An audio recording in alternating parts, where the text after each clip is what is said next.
Hey, what's up? Your girl G here. Welcome back to my channel. Appreciate you for tuning in. Now look, y'all.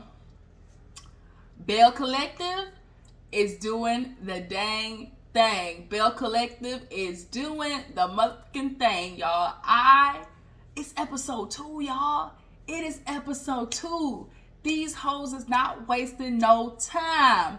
Okay? Now, first of all, I just want to say I apologize for missing episode 1, getting a chance to review it, but y'all know your girl. I told y'all what happened. I came back from Florida, partying like it's 1999. Then I got home and, bitch, I started feeling a little woozy.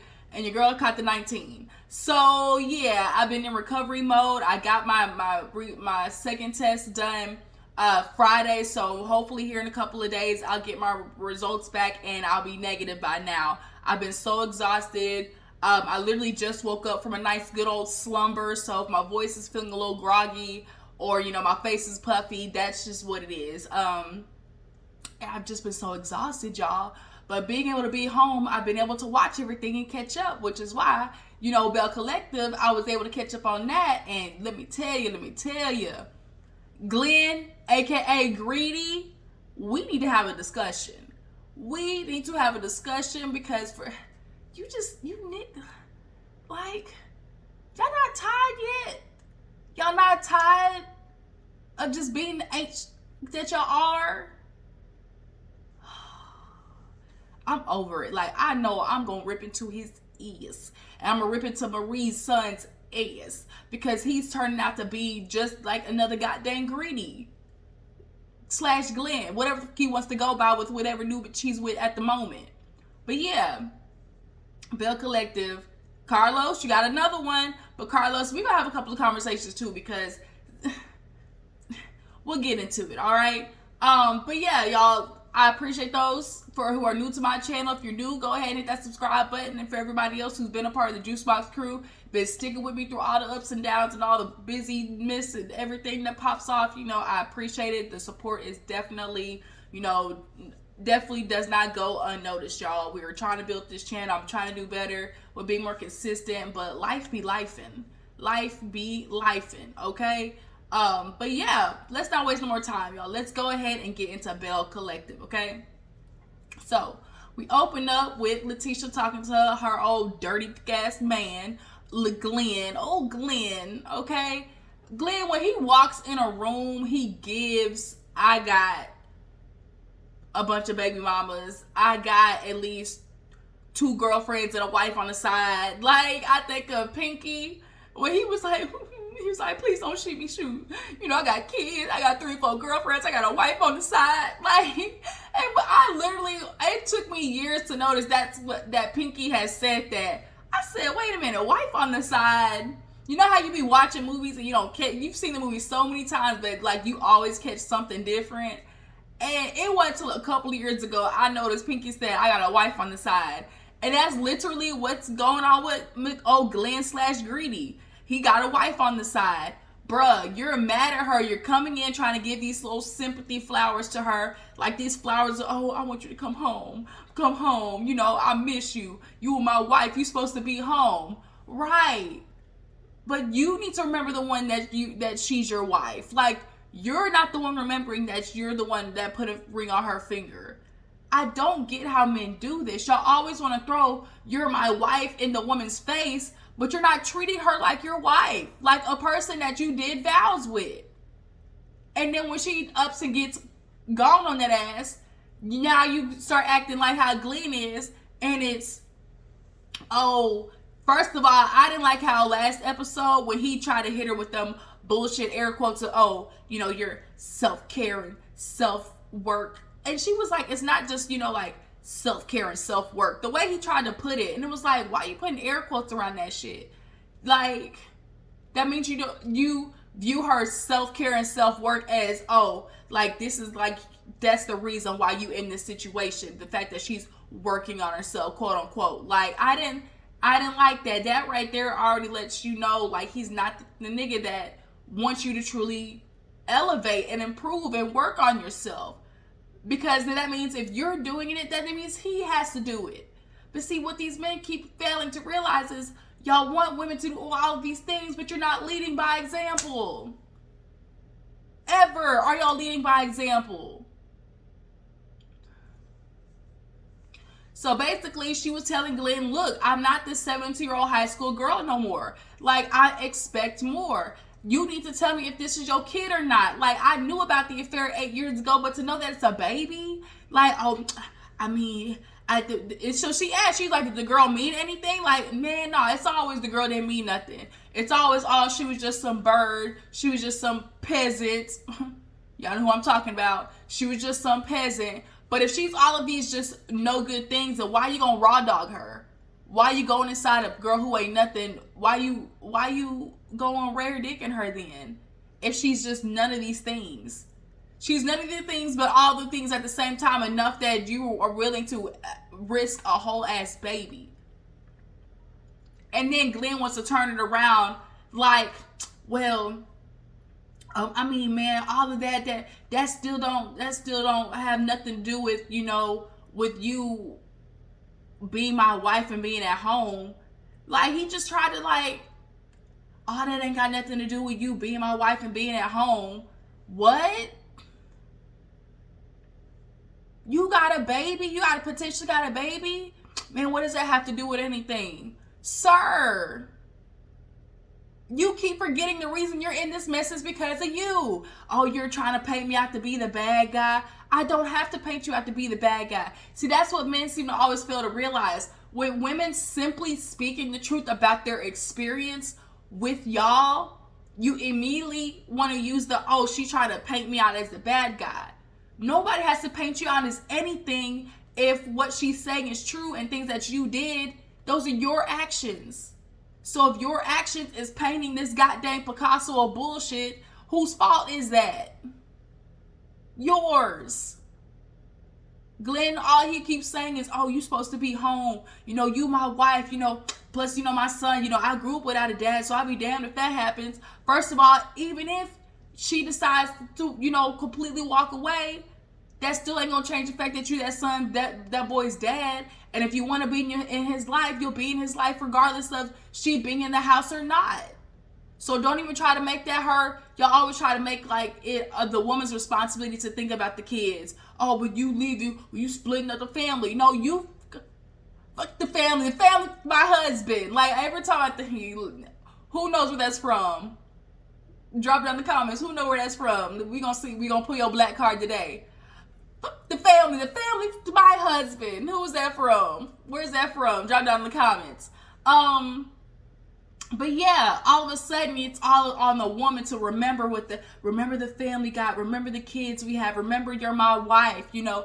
And it's like, I don't need to be the one remembering nothing, nigga. It's you. You're the one out here with this community dick. And he's really upset. Like, she's like, I know what I deserve.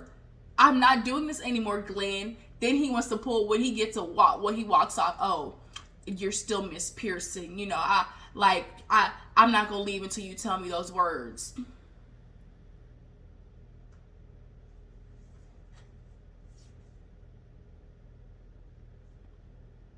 Bye. Like, and she gave him a handshake as she should have. It made me think of Melody, like when Martell tried to go for the hug and then she hit that nigga with a handshake. Yes, that's the point we've reached. Mm-hmm. Toodaloo.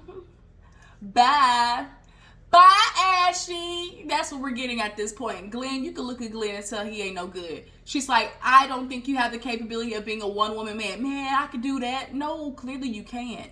You are texting other bitches literally the night that you re-proposed to her. You could even hold up on the one night that you dedicated to being back committed to her. You couldn't even hold off on that night, my nigga. But she's the reason, you know, the family splitting up. Why are you doing this? Right? Why are you trying to pick me out as the bad guy? Glenn, kick rocks in open-toed shoes. You ain't the only one who needed to do that. Aikisha, her ass is next. Moving on. So we see this little scene with Latrice. She's at the shop. Basically, she's talking about how Goddess Lynx has, you know, obviously, you know, blown up. She's at this shop, but it's low-key in the hood. Her, basically, I guess, gay best friend, I don't know. nonetheless, worker, somebody who works at the shop, basically letting her know, like, boo boo, we ain't got no heat, the water ain't working. And I think it'd be safe to say that he kind of looks at her crazy when it comes to her relationship with Zaddy too. She's another one of them, heavenly girls who got businesses, got her own streams of income, but then got to make her man feel like a man. And it's the calling him daddy and all that type of stuff like that, and making him feel needed. Shout out to TD Jakes. She makes him feel needed. So she gives this BS ass call. We know it was a scene for her to get him to come in, but you know what? We'll roll with it, Carlos. She calls him in. Oh, I know somebody who can fix that. Giving real holes, Sam, I can fix that ass. She's like, oh, you know, can you come in? You know, the heat and the air and the water, it's not working. You know, Daddy, can you come fix it? And here he comes with his old trying to pressure her to have a baby ass. He comes and literally all he does is twist the neck of the sink, which makes me feel like y'all playing that shit. Like, y'all playing that shit. And nonetheless, she's feeling like she's outgrown this location, as you know, that happens. Unfortunately, it's like there always is this battle, like, damn, you know, I got my start in the hood. I don't want to, you know, betray them, or I don't want to, you know, feel like, you know, I'm abandoning them. And nobody's telling you like, oh, leaving this location is abandoning the hood, but you got to show people, like, don't sabotage yourself and your growth trying to prove to everybody like, oh, I'm down, or, you know, I'm still down, I'm still real. Like, life goes through evolution. Or just pick a different, like, the hood is going to elevate with you being there or not. The hood girls are going to see, you know, you as inspiration, whether you're in the hood or not. But nonetheless, she's telling her Zaddy about going to, I guess, Lateshia's little brunch or whatever. And he was like, you know, asking him about it. I guess it was at her house. And he was like, well, you know, women get together, it's going to be messy, you know. And Marie, how she's doing the little brunch and everybody's invited. She's going to see Marie there. He basically tells her, you know, bitch, take the high road. You know, don't try to get down in the dirt with her, or you're going to get up with fleas, you know, playing the dirt with dogs and get up with fleas. And this conversation, him trying to get her with kids in the first episode, let's talk about it real quick, because I didn't get to review episode 1. Just like Latrice said, chances of her wanting to have a baby is a big old fat goose egg. 0, okay? We're not doing it. And I'm glad Latrice is sticking to her guns of no. First of all, you already got 5 kids. And she asked a great question to his daughter. How often do you see your daddy now? And it got real quiet. Real quiet. But you barely see your kids now. They're grown. I really don't think he wants a kid. He knows it's not him having a kid. He knows it's Latrice having a kid. And he puts it on, he keeps trying to egg it on her as, oh, well, you're Latrice, you could do anything. You know, you're going to put that baby on your back and keep pushing. No, because you know for a good amount of the first, like during maternity leave, she's going to have to be home. He's looking for a way to keep her home. Because, nigga, you ain't taking care of the baby. Like, we know men, they view women as the ones who are sole proprietors over the baby. So, it ain't gonna be our baby. Let's just, like, women, y'all need to remember. Quit thinking, oh, it's our baby. No, bitch, it's your baby, okay? I hate to say it, but mama's baby, daddy's maybe. It's sad, ain't it? It's sad. And I just heard this shit. My mom said that to me last year, I think it was. And I was like, that's the same? And she was like, yeah, mama's baby's daddy's maybe. I was like, that. And I was like, damn. Like, there's all these sayings about men. And how many about women? I can think of one good one of Kate turn her hoe into a housewife. But when we think of all the things that regards to men and their bad behavior, how many can y'all think of? Drop it down in the comments. Papa was a Rolling Stone. Mama's baby's daddy's maybe. A man will be a man as long as he pays the bills, girl. You know, like all of these things just referring to how men do bad things, and you know, women are subjected to accepting it. Like, But yeah, girl, Latrice, stick to your guns. Don't you have that motherfucking baby. But yeah, then they're supposed to be going on a date night. So moving on, Lateshia and Marie. Y'all know Marie's going through a lot. Her son, he still ain't shit. I hate to say it like that. But it is what it is. Her son, he still ain't shit. But they unfortunately went through a tragic loss of her grandson's mother being murdered. I have no idea what caused somebody to sprays up a teenager's car. Like, was it just collateral damage? Like, I don't know. But the boy is 2, and it's tragic because, like, he understands, oh, mommy, but he's so young of an age in which he's not going to,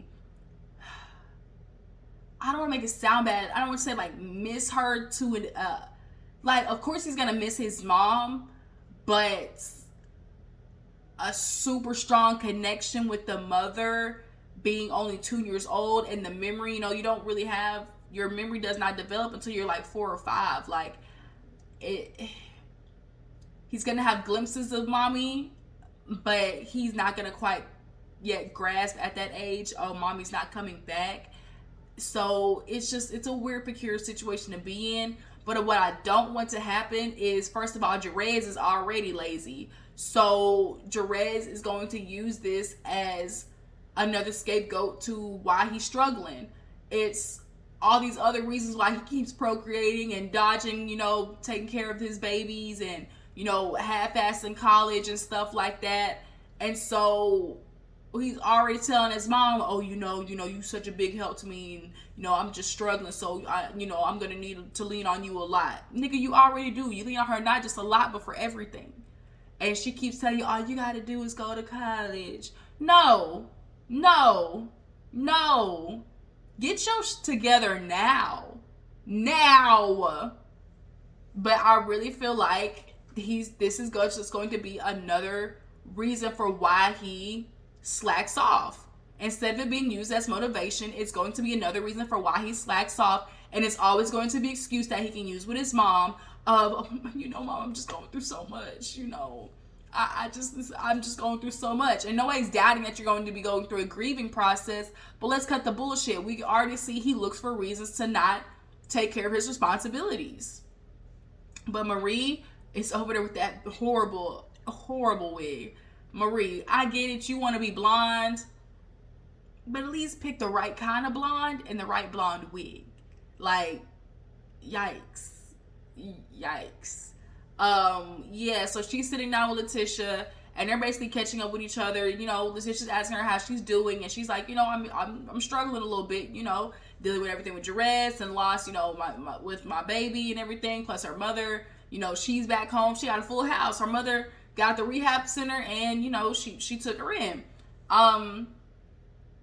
That's not going too well. We'll talk about that later on. But she basically, fills her in as well as everything that's going on with Greedy, aka what's his real name? Glenn, aka Ancient Nigga.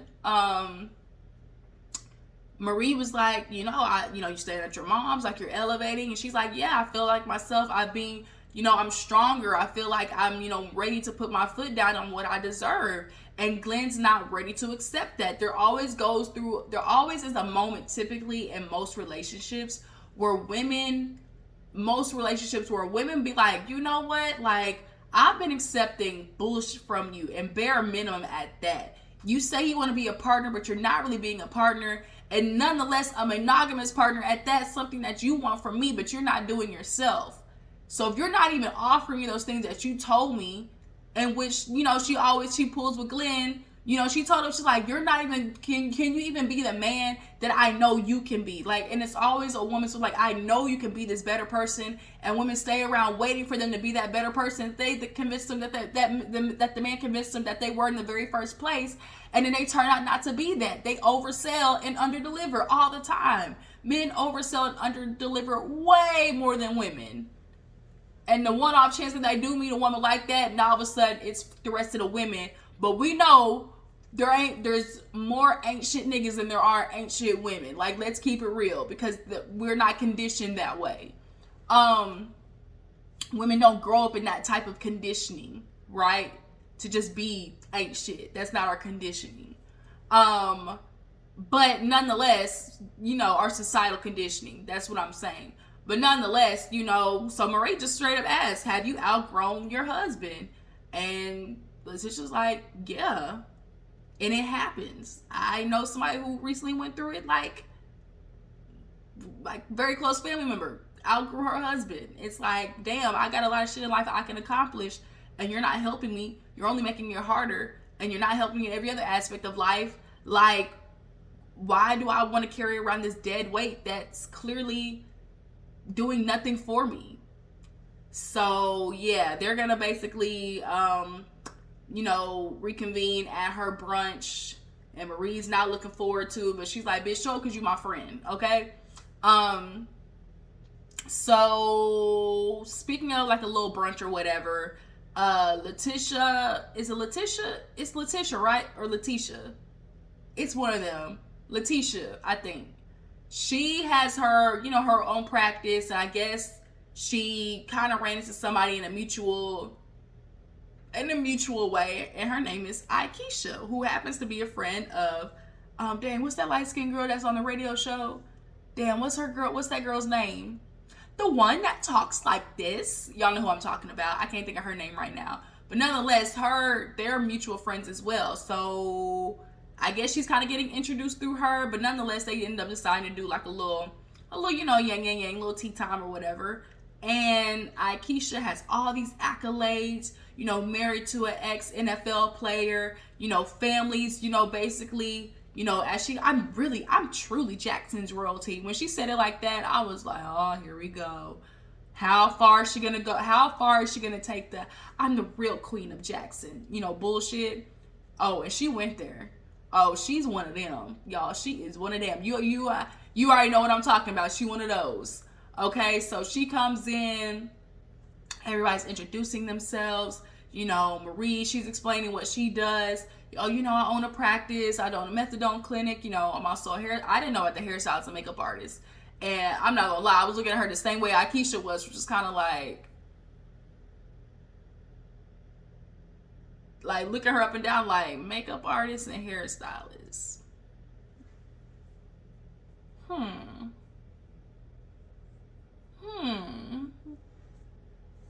If that's what you say.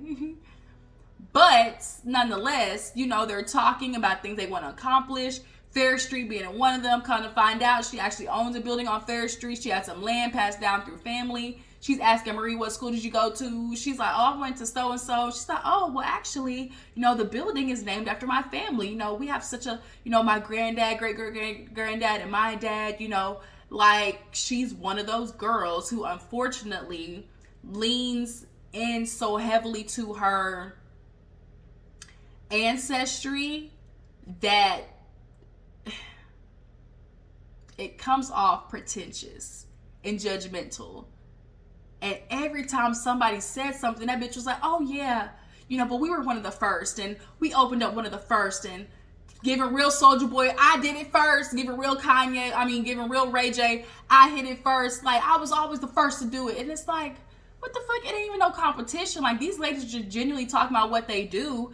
Then it's like, oh, well, you know her. Like, she's on, and she was like, oh, but then you do radio? She's like, yes, actually, I was on one of the very first daytime radio shows. And it's like, damn, girl, okay. Like, you don't got to throw everything out there of what you've accomplished in the beginning of meeting people. Like, you honestly kind of showed your cards too early. What you should have allowed was by episode, allowing these new little tidbits, like these little fun facts to come out about you. That's how you really flex on them hoes. Like, not throwing it all out at one time. Like, no, you just like, play it cute, play it coy. Oh, I've done something like that, very similar, we should work on it, and not always having to elaborate every time that, oh, we're one of the first, or, oh, we did it first, or, my family like this, like, oh, and so Tisha was picking up on it real quick, and Marie was picking up on it like, oh, But she was like, you gotta watch the ones with the light eyes. And I immediately thought of Giselle. Like, Aikisha reminds me of Giselle. Tell me she does not, y'all. Tell me Aikisha does not remind you of Giselle. That bitch reminds me of Giselle. I don't want to say she heavily relies on, the light skin, light eyes, trope, but it's a little bit in there. We're not gonna lie. We're not gonna play this game, y'all. We're not gonna play this game. It plays a little bit into it, but she leans heavily more in the fact of what her last name and her legacy is. But it's in her. She got it in her. But yeah, nonetheless, Lateshia and Marie both kind of picking up on like, dang, what's going on? Like, why she one up in? Oh, and she was like, she was talking about, we came down, we're opening up a restaurant. We had to take her as mom because, she has lupus. And Marie's like, I suffer from lupus as well. Actually caused me to open up a foundation. Well, we did a lupus foundation. Well, we raised over up to $1 million. And it's kind of like, well, damn, like, this girl just told you she had lupus. Can you not try to like throw in there like, oh, this is how much money we raised for lupus? And it's like, oh, well, black women really are the highest. And it's like, she has lupus, so I'm pretty sure she knows that information. It's just like she's always trying to throw out there what she knows, what she's the best at. Like, if you really, like I said, if you had done it like episode by episode, just allowing those little facts to come out about you, like, you would have been way more interesting, and people would have, it's another way for people to allow viewers to be like, well, damn, y'all, that's another thing she got on her belt. Well, damn, like, she good at that too. Like, you just let that shit come out naturally. But I think it's like, girl, please don't fall for this is my first season. I gotta be overly messy or be overly shady. And I feel like that's what she's doing low key. Lateshia invites her to the brunch or whatever, and bitch, Aikisha at this brunch pissed me the fuck off. So speaking of brunch, did I miss anything before the actual brunch? I feel like I didn't. No, I didn't. Okay, so brunch is here. Everybody's showing up. Lateshia looks good. It was a small brunch, so everybody's, coming in or whatever. And Marie comes in. Of all the blonde looks, I actually preferred this one the best. The wigs are not cutting it for me. The wigs, the George Jefferson wigs are not cutting it for me. But she walks in, her friend, the one that's accused of being lesbian lovers. And then Aikisha walks in and she's already just, oh, this is it? Like, oh, I thought this was going to be a very big brunch with, with the most elite of the elite, with the most astute people. It's just kind of like, first of all, bitch,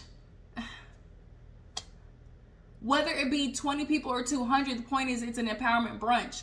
And you're already not walking in doing much empowering. Like, if you've done all these things, seen the who's or whatever, like, if you really wanted to, like, be a part of that clique or that crowd, you would take whatever constructive, keyword constructive, criticism you have to Lateshia after the brunch. Be like, hey, cute little event cute event that you did, but I definitely would like to offer, some suggestions, but that's not what you did. And a lot of people are like, well, why y'all just being so mad at her? All she's doing is, running off her credentials. And it's like, it's not what you say, but it's how you say it. And the energy and the and the words that she's particularly using, this bitch is being messy and shady. And she's not doing it in a very humbling light at all. So everybody's sitting down and Latrice low-key shows up last, and immediately, expeditiously, Marie starts just guzzling. She is guzzling water. I was like, damn, Marie, you okay? And she's just drinking. The fact that somebody disturbs your spirit that bad, Marie, that ain't on Latrice, bitch. That's you. Like, that's you, boo-boo. And she's like letting it obviously just radiate off of her. So much so even Lateshia, like, she's asking, the friends asking, like 2 or 3 people like, girl, you okay? Girl, you okay? And she's just like, I'm good. So Lateshia, she's trying to talk and stuff, and we get the messy confessionals. Glitter tables. I can't listen to nobody. I'm just so distracted by glitter tables. Who does that? And then it's just kind of like, oh, okay, bitch. We see what time you on. We see, bitch. We see you, Aikisha. Good for TV, bad for business, all right? Because you think you're doing something, but girl, you really gonna fuck around and people not gonna like you in the real world after seeing you on TV. So the teacher tries to do this exercise, okay, so empowerment brunch, we're gonna pull out a name and everybody's gonna say nice things about her. Every time we got to motherfucking Marie, I plead the fifth. And Lateshia's like, girl, like, I'm your friend, just cooperate, like, what the. And she obviously stated, like, I'm going through a lot, I don't want to be here. Understood, you are going through a lot, but the fact that you can't compartmentalize the support for your friend while coming to your friend's event, like, you can't try to even prioritize that as important to you at this moment, is really fucked up. And you're allowing Latrice, of all people, somebody that you say that you don't like, to almost influence you in messing up your own best friend's event. So she keeps pleading the fifth, and Latrice is enjoying it. She's like, my energy got this bitch all messed up. Like, I ain't even gotta try hard. All I gotta do is walk in the room and this bitch already mad. Like, you giving her more satisfaction. Marie is convinced that Latrice, was out there talking about her doing Medicaid fraud or all the types of stuff like that or whatever. I mean, let's keep it buck. I watch intervention. I watch a lot of intervention shows, and they do talk about how some of these recovery clinics, like, be committing a lot of fraudulent behavior. I'm not going to say that that's Marie, but I'm just going to say, like, if it were to happen, it would not be a foreign thing. I've literally watched so many shows where people talk about, like, the way that they do insurance on the beds, how they upcharge, like how that certain people they bring in, like, they can charge more with Medicaid, like all that type of stuff. But I'm not sure if she's doing it. I'm not sure if Latrice did it. Like, and she never said no proof, no nothing. Like, I can y'all drop down the comments so that has it came out with, like, full stop proof that Latrice, tried to basically rig up, or try to, like, snitch on Marie's scamerization ways? Like, did that really happen? But at this moment, she gets up and now it's causing a huge ass scene. Her friend got to come after her, and now she's yelling at her in the goddamn bathroom. Like, bitch, like, what's going on with you? Like, are you really getting ready to do this? Like, you my friend. Why would you put me in that situation? Why would you want me to be around her? Bitch, you my friend. Like, she's here. Point blank period. You gotta be here. This bitch gotta film like the rest of us. Like, why are you taking it there? Oh shit, before that, the damn Aikisha in this dirty plate. My plate is dirty. And she kept saying it like, oh, this plate is dirty. And Latrice's like, girl, mine too. And instead of just taking a goddamn napkin, I'm sure it couldn't have been like caked on food. But, cleaning, like setting up tables, I'm sure maybe a little dust or whatever part. Take a napkin and wipe the shit off. That's what somebody with class does. See, you're trying to make it about, oh, like, she's not really doing a good job, holding up to certain standards. But a woman with class would wait till after everything is done and then talk to Lateshia. And Lateshia was trying to stay, up here with it. She was trying to stay positive. Oh, don't worry, I'll go get it. No problem. She brought her a plate back. Oh, girl, I'm real sorry about that. Then she going over to the food, talking about the motherfucking food. Then it's when they're sitting at the table, Aikisha, once again, with the rubbing her nose, like trying to rub everybody's nose and who she is. Well, because the friend Melody was like, she's like, oh, what do you help Aikisha with? She was like, yeah, her family, like, they own a building, they have land, and Lateshia was like, yeah, she had land, I was doing everything I could to try to build on Fair Street, but there was just so many stipulations and hurdles I had to go through. And Aikisha's like, well, yeah, that's why, you really got to be about it. I'm not about talk. I'm about action. She's like, well, it's definitely different. Lateshia kind of got back at her, it's a lot different, like, when you inherit something. And it was like, yeah, bitch, you inherited yours. Like, I gotta go jump through some hurdles for mine. So you're not gonna sit there and try to tell me I'm not doing the work when, like, bitch, I'm trying and I'm having a hard time. And because you inherited the shit and that this is stuff that you already have there, like, you're not offering the type of help to Lateshia that a woman who really wants to uplift others would do. But the thing is, I know what it is. Aikisha's one of them bitches that when she does do something, she needs to do it to make sure she's recognized the most. So, which is why, we raised almost $1 million. Like, if I'm going to do a charity, you're going to do a charity. Like, my charity, like, it's important for her that the charity almost presents itself the best instead of really being about the cause. She focuses more about what it is perceived to be instead of, like, actually making the shit about the cause. Like, she has to make sure her accolades or her acknowledgement is just as up there as the cause is. And it's like, that's not what real charity work is.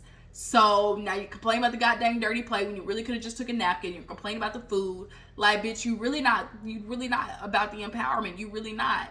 But nonetheless, they in the back of screaming. Everybody's like, well, god dang, these bitches screaming. And Marie, why would you want me here? You know what I'm going through. Yes, I know what you're going through. But like, if you knew you was gonna have this funky ass attitude, you should have stayed your ass at home. So if you knew you were coming here, that you knew clearly that was something that you were gonna have to swallow for goddamn an hour. You really couldn't swallow that shit for an hour, Marie. Fuck that. And this is like the second or third time you've done this at your friend's event. Marie, we see where Jerez gets it from. Jerez, he wants a pity party, and so does Marie. Oh shit, I missed the thing with Maria. Okay, her mama, she an ex-addict. Basically, her mama staying at her house but disappeared for a week. So she's basically one of them relapsing as parents.